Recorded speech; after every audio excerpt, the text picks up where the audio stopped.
la vaccination lundi 16 août contre la maladie à virus Ebola en Côte d'Ivoire.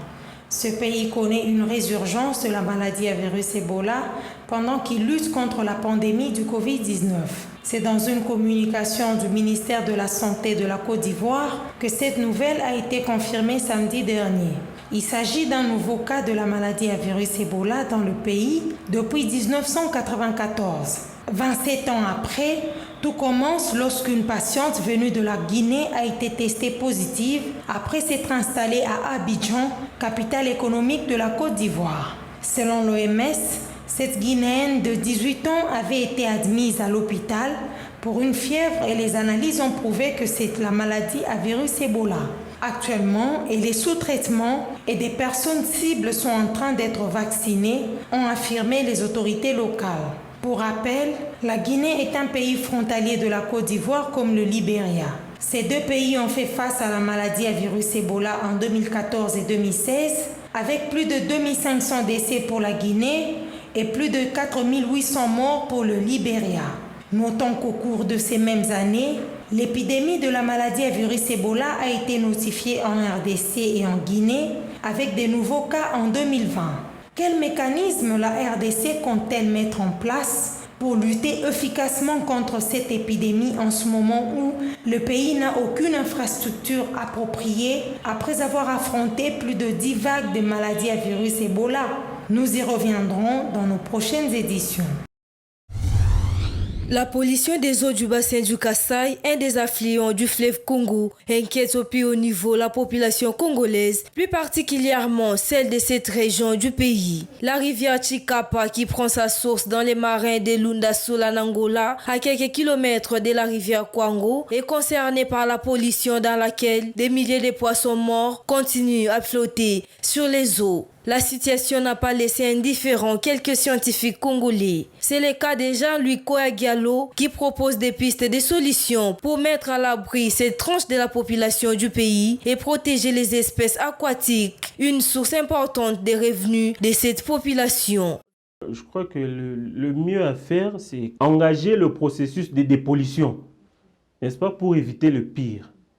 Et puis deuxièmement, il faut sensibiliser, donc nous sommes dans le court terme, sensibiliser la population à prendre toutes les dispositions sévères et adéquates pour éviter le pire, envisager les mesures d'atténuation.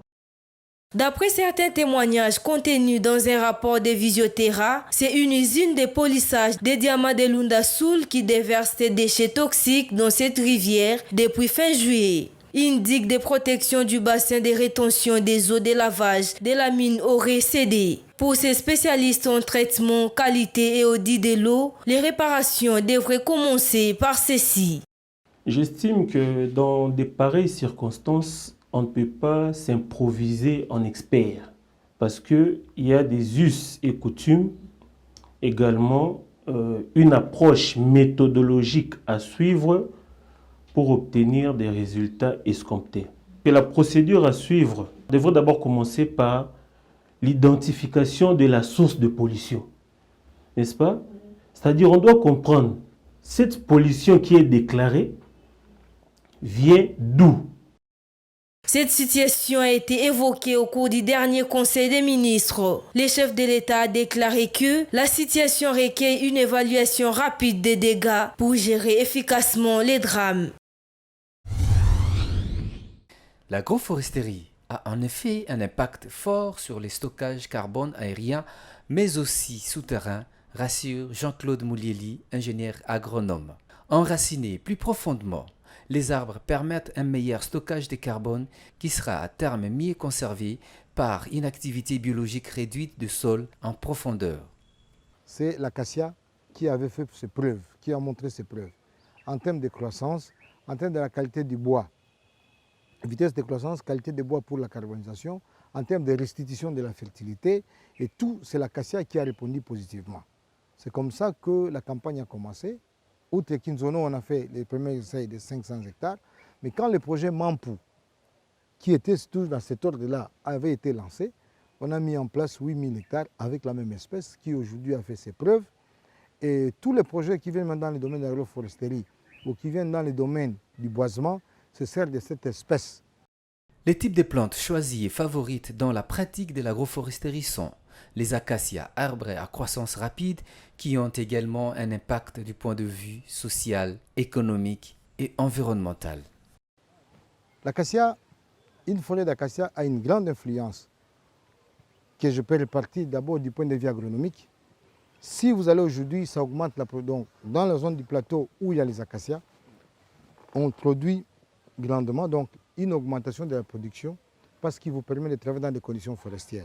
Au même moment, les arbres aussi peuvent être utilisés pour la production du charbon de bois. Quand on a coupé, ça va pour le charbon de bois. Là, c'est déjà du point de vue économique. Du point de vue environnemental, comprenez que l'acacia, il fait la séquestration du carbone. C'est une plante qui pousse bien et qui se développe rapidement. Il fait la séquestration du carbone. Donc ça a déjà un impact sur l'environnement. En ce qui concerne l'acidité de cette plante, Jean-Claude Moulieli, ingénieur de son état, martèle que le méfait de cet arbre est minime que ses bienfaits.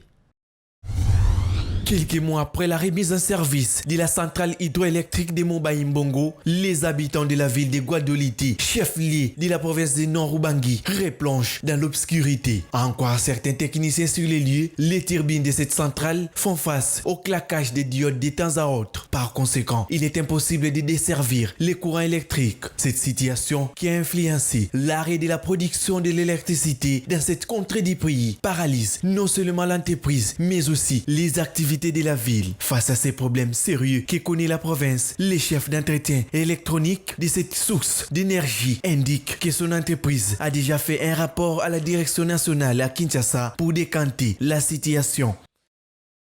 Sur les 3 machines qui ont été installées, aujourd'hui, nous parlons d'une seule machine qui est opérationnelle. Les 2 autres machines sont complètement à l'état où on ne peut pas les utiliser. On a des difficultés de répondre même aux besoins sociaux des agents dans l'entité. Chaque fois, il faut recourir à la direction générale. Chaque fois, il faut que nous attendions le salaire à la direction générale. Vraiment, ce sont des situations qui des fois nous rendent des tâches difficiles. C'est pourquoi nous sommes en train de voir dans la perspective à venir comment étendre les réseaux de racinaires dans la contrée, alimenter Gemena, alimenter Lissala, alimenter Bumba. Et ces villes-là seront, une fois alimentées par le courant électrique.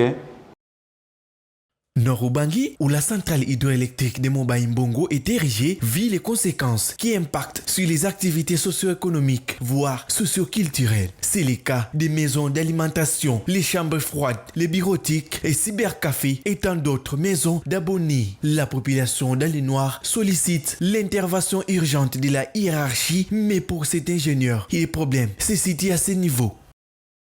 Je souhaiterais à ce que, au fur et à mesure que il y a une formation relative à une nouvelle technologie, il faudrait aussi appeler les techniciens de la place à aller suivre la formation. Nous avons compris que la SNEL vient de totaliser 50 ans. Nous souhaiterons un bon anniversaire à la SNEL, bon anniversaire à tous les dirigeants au niveau de la direction générale, à tous les dirigeants au niveau des directions provinciales, et à tous les dirigeants au niveau des départements, disons au niveau des divisions réparties dans beaucoup de provinces. Mise en place en novembre 1989, cette centrale disposait de 3 machines avec la puissance de 4 MW.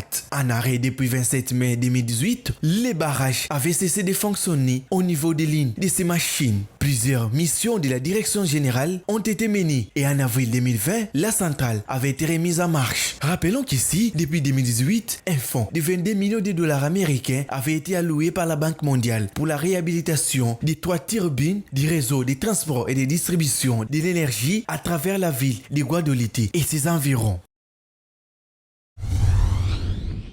Dans une interview exclusive accordée à Environews RDC, le directeur général de l'Agence nationale de l'électrification et des services énergétiques en milieu rural et périurbain ANSER, Idesbal de Chinamula a éclairé les lanternes sur le projet d'électrification de la RDC sans recours au barrage.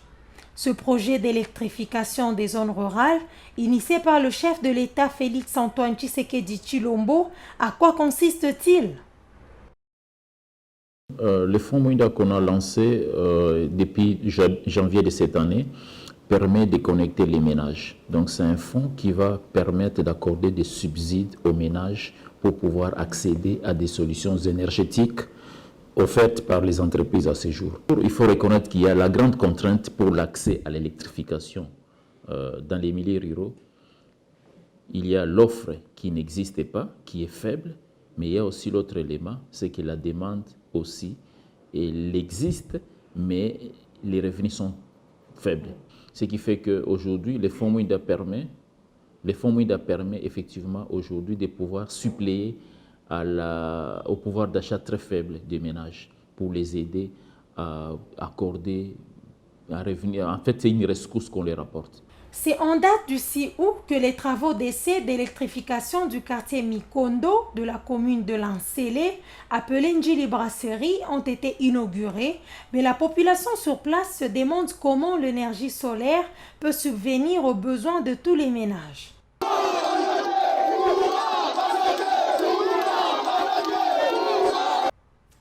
Selon le DG de Anser, un travail de sensibilisation est très nécessaire pour arriver à faire comprendre à la population. Les sources d'énergie pour aujourd'hui qui est utilisée là-bas, c'est les solaires. Parce que nous avons encore travaillé sur la base des solutions décentralisées. Ces manuels que vous voyez là-bas indiquent effectivement, fait une cartographie des différentes solutions qui existent dans chacun des territoires de la RDC.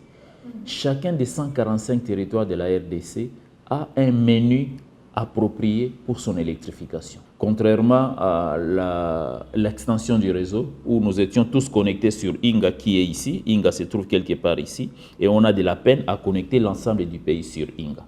Donc on a fait un inventaire, voici les différentes sources. Nous avons effectivement une richesse, un grand potentiel en ressources hydroélectriques, donc en eau.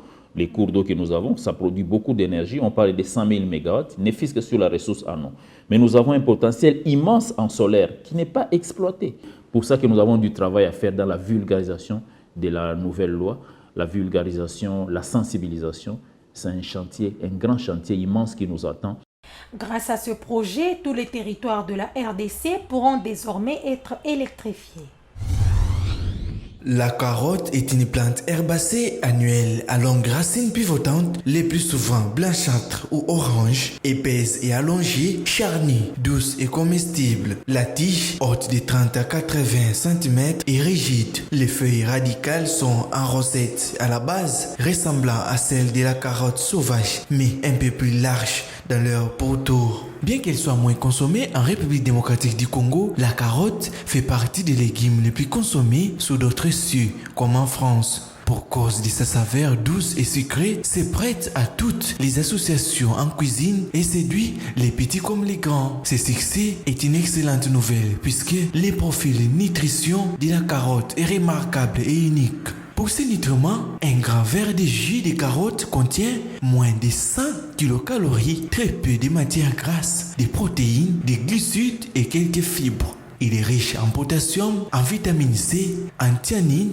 en vitamine B6, en vitamine A et en vitamine K. Ces vitamines et minéraux en font une boisson antioxydante et anti-inflammatoire. La carotte regorge de vitamines et minéraux essentiels pour la santé. Les jus de carotte sont excellentes sources de vitamines crues ou cuites. La carotte est aussi source de vitamine B, vitamine K et tant d'autres. Pour mieux assimiler les caroténoïdes des carottes, prenez-les avec une source de gras, par exemple un peu d'huile, de noix ou de fromage. Parce que les caroténoïdes sont des composés liposolubles, ça veut dire solubles dans les gras. Aussi, faites-les cuire car la cuisson semble également augmenter leur absorption. La carotte se conserve dans les bacs à légumes du frigérateur quelques jours jusqu'à 10 jours dans les meilleurs des cas. Elle se conservera encore mieux si ces femmes sont conservées séparément. Une fois cuites ou blanchies, elles peuvent être placées au congélateur puis conservées plusieurs mois. En cuisine, les goûts secrets de la carotte permettent la réalisation de recettes aussi gourmandes qu'originales. Pour les cuisiniers les plus audacieux, la carotte permet aussi de créer des desserts à la fois sains et surprenants. La carotte est un aliment incriminé dans le syndrome d'allergie orale. Ce syndrome est une réaction allergique à certaines protéines d'une gamme de produits, de légumes et de noix. Il touche certaines personnes ayant des allergies aux pollens de l'environnement et aux caractérisés par des syndromes à la bouche et à la gorge. En absence d'autres syndromes, cette réaction n'est pas grave à la consommation des carottes. Car la consommation de carottes n'a pas à être évitée de façon systématique. Toutefois, il est recommandé de consulter un allergologue afin de déterminer la cause des réactions aux aliments végétaux. Ce dernier sera à mesure d'évaluer si des précautions spéciales doivent être prises. Deux études chez l'animal ont démontré que la consommation de carottes agissait sur certains facteurs favorisant la santé cardiovasculaire. Ainsi, consommer des carottes améliorerait la capacité antioxydante et les taux de vitamines dans le sang, en plus de diminuer le cholestérol et les triglycérides du foie et du sang. La consommation de carottes aurait des effets protecteurs contre les cancers du poumon. Une étude effectuée auprès de plus de 120 000 femmes a conclu que celles qui consommaient des 4 portions de carottes par semaine présentaient 40% moins de risques de souffrir d'un cancer des poumons comparativement à celles qui n'en consommeraient pas, avec une consommation de 5 portions plus de la diminution du risque d'atteindre 60%.